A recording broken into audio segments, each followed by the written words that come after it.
Hi hello అండి. నేను నా తోట విజిటింగ్కి వచ్చాను. మీ అందరికీ నాకు ఈ తోట చూపిస్తాను. అక్కడ బెండ తోట ఉండే మొత్తం పీకేసిన దాన్ని పీకేసి ఇప్పుడు మళ్ళీ కొత్తగా పెడతా. బెండ తోట మొత్తం పీకేసాను చూడండి. బంతి చెట్లు ఉన్నాయి, టమాటా ఉంది, సొరతీగ ఉంది, మునగ చెట్టు చూడండి. మునగ కూడా మంచి కాయలు కాసినాయి. కింద బాగా పడ్డది మునగ చెట్టు అయితే మంచిగా ఉంది. మునగ చెట్టు అయితే ఇప్పుడు బెండ చెట్ల కింద కొత్త మళ్ళా సీడ్ ఇవాళ తూముకుంటా పోయి సీడ్ తెచ్చి పెడతా. ఈ వంకాయలు మాత్రం ఇవాళ మార్కెట్లో మంచి డిమాండ్ ఉంది. వాళ్ళు తెంపకరమ్మని చెప్పారు, ఏది బేరగాళ్ళు.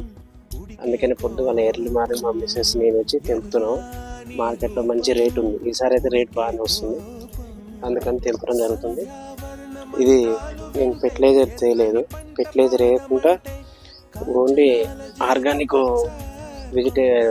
ఆర్గానిక్ పెస్టిసైడ్ తోటి పండించినాను నేను. అదే ఫెర్టిలైజర్ వేస్తే మాత్రం ఇంకా ఎక్కువ ఈల్డింగ్ వస్తుంది.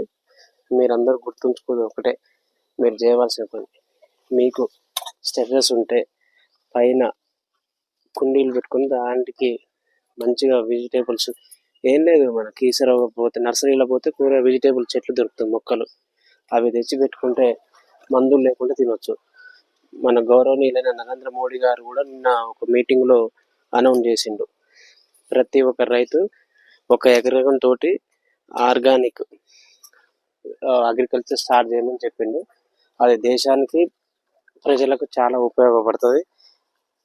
ఈ ఫెర్టిలైజర్ ఫుడ్ తిని హాస్పిటల్లో లక్షలు పెట్టుకుని ఆరోగ్యాలు ఖరాబ్ చేసుకునే దానికంటే మన వంతుగా మనమే చేంజ్ అయ్యి ఇవి ఇట్లా పండించుకుంటే హెల్తీగా ఉంటాం, పైసలు కూడా సేఫ్ అవుతాయి.